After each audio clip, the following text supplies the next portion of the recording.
Assalamualaikum warahmatullahi wabarakatuh. Mari kita menggunakan waktu dalam bulan Ramadan ini dengan kegiatan-kegiatan yang positif, seperti belajar memperbaiki bacaan Al-Quran. Saya, Imsak Ramadan, selaku Regional CEO Bank Syariah Indonesia Regional 1 Aceh, mengajak seluruh masyarakat Aceh untuk belajar memperbaiki bacaan Al-Quran dalam program Serambi Tahsin. Semoga Ramadan tahun ini menjadikan kita lebih bersahabat dengan kalam ilahi. Wassalamualaikum warahmatullahi wabarakatuh.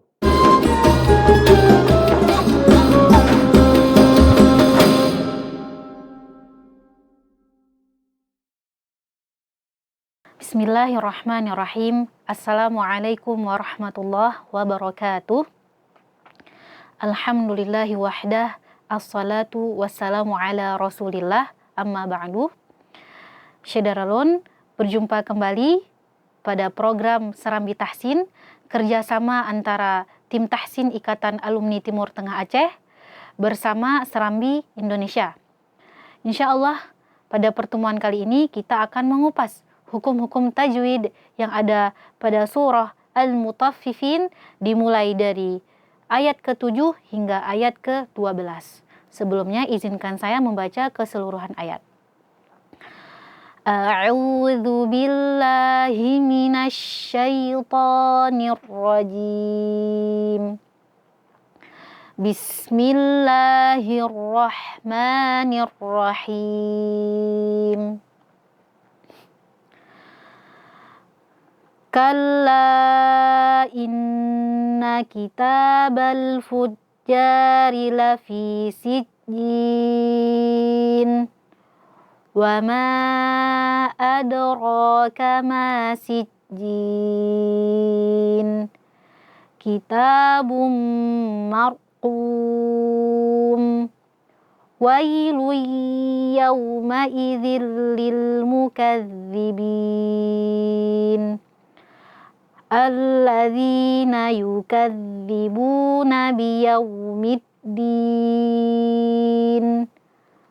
wa ma yukadzibu bihi illa kullu mu'tadin athim. Oke. Pada ayat kalla inna ada huruf mat, kemudian setelahnya ada hamzah. Tapi tidak dalam satu kata, maka di sini hukumnya adalah mad jaiz munfasil ya. Dibaca 4 atau 5 harokat. Oke. Kemudian inna, kita ketemu dengan nun yang bertasydid. Nah, gunnah musyaddadah, maka di sini kita baca 2 harokat. Inna kita huruf ta fathah setelahnya alif, maka di sini mad tabi'i dibaca 2 harokat. Kitabal. Oke, ketemu dengan alif lam. Di sini alif lam qamariyah. Karena kita membaca alif lamnya ya. Kitabal fujjari. Ya, huruf jim setelahnya alif. Nah, maka di sini mad tabi'i dibaca 2 harokat. Ri, karena dia kasroh maka dibaca tarqiq. Tipis. Kemudian lafi, ya sukun sebelumnya fathah. Maka di sini mad tabi'i dibaca 2 harokat.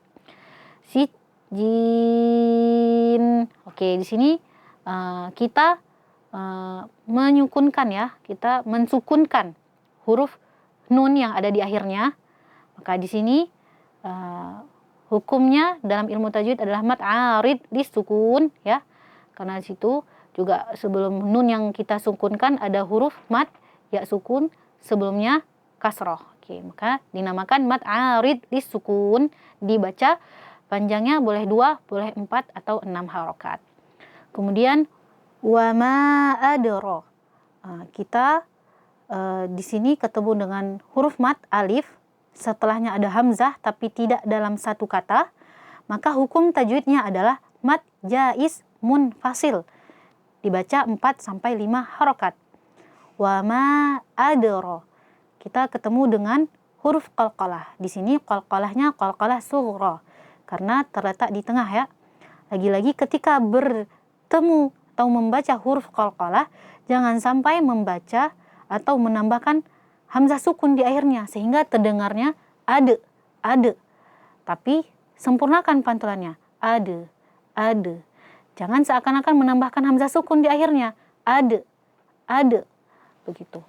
Wa ma adra, ro kita baca tafkhim tebal karena dia fathah. Kemudian di sini juga dia mad asli ya, kita baca 2 harokat. Kemudian wa ma adraka ma mimnya fathah setelahnya alif. Di sini mad tabi'i kita baca 2 harokat. Sijin. Oke, di sini ada ya sukun sebelumnya kasrah. Kemudian nunnya juga kita sukunkan. Nah, karena kita wakaf di sini. Dalam hal ini maka hukumnya adalah mad arid disukun. Kita baca 2 atau 4 atau 6 harokat. Kemudian kitabum, taknya mad asli kita baca 2 harokat. Kitabum mar. Oke, tanwin ketemu dengan huruf mim. Maka hukumnya di sini adalah idgham bil gunnah ya. Kita masukkan banyak ke mim disertai gunnah. Kitabum mar. Oke, ro sukun sebelumnya fathah sehingga ro-nya kita baca tafkhim tebal ya. Marqum. Nah, di sini juga mad arid disukun dipanjangkan boleh 2 atau 4 atau 6 harokat. Kemudian wailui, wai ya, ya sukun sebelumnya fathah maka di sini mad lin ya, kita baca lembut. Wailui, tanwin ketemu dengan huruf ya. Dalam hal ini hukumnya adalah idgham bil gunnah ya. Kita masukkan lamnya ke huruf ya disertai gunnah, bil gunnah. Lagi-lagi kita seringnya hanya mengidghamkan saja, lui tanpa menggunakannya ya. Harusnya idgham bil gunnah disertai gunnah. Jadi harus terdengar suara sengau dari hidung. Lui, jangan lui begitu. Wailui yauma idzin. Yau, waw sukun sebelumnya fathah maka di sini ada mad lin dibaca lembut. Yauma idzil lil. Tanwin bertemu dengan huruf lam maka di sini idgham bila gunnah ya. Kita masukkan huruf dzalnya ke lam tapi tidak disertai dengan gunnah. Lil mukadzibin. Nah, di sini mad arid disukun dibaca boleh 2, 4 atau 6 harokat. Kemudian alladzi, ya sukun sebelumnya kasrah mad tabi'i dibaca 2 harokat. Alladzina yukadzibu, waw sukun sebelumnya dhammah sama mad tabi'i dibaca 2 harokat. Yukadzibu nabiyau, waw sukun sebelumnya fathah di sini mad lin dibaca lembut. Yaumiddin, ya sukun sebelumnya kasrah kemudian nun yang di akhir kita sukunkan karena kita wakaf di situ sehingga hukumnya adalah mad arid disukun boleh dibaca 2 atau 4 atau 6 harokat. Kemudian yang terakhir wama, mim yang fathah setelahnya alif mad asli dibaca 2 harokat. Yukadzibu bihi illa, ha dhamir setelahnya ada hamzah maka dalam hal ini hukumnya adalah mad silah tawilah. Wama yukadzibu bihi illa, lam setelahnya alif maka di sini mad tabi'i ya dibaca 2 harokat. Kullu mu'a, kita bertemu dengan huruf ain. Ain ini punya sifat tawassut ya, sedikit dialirkan suara. Jadi jangan sampai kita syiddahkan, kita tahan suara saat membacakan ain ketika dia sukun. Jangan dibaca mu, kullu mu'tadin, tidak ya, alirkan sedikit suaranya. Mu'tadin. Oke, mu'tadin asim. Tanwin kasratain di sini bertemu dengan hamzah. Maka hukumnya adalah izhar halqi, dibaca jelas ya. Mu'tadin asim. Sa itu tempat keluar hurufnya adalah ujung lidah bertemu dengan ujung gigi seri atas sehingga saat mengucapkan huruf sa ujung lidah kita sedikit keluar ya. Sa. Asim. Oke, di sini juga mad arid disukun boleh dibaca 2 atau 4 atau 6 harokat. Sekian, insya Allah kita bertemu pada pertemuan selanjutnya. Assalamualaikum warahmatullahi wabarakatuh.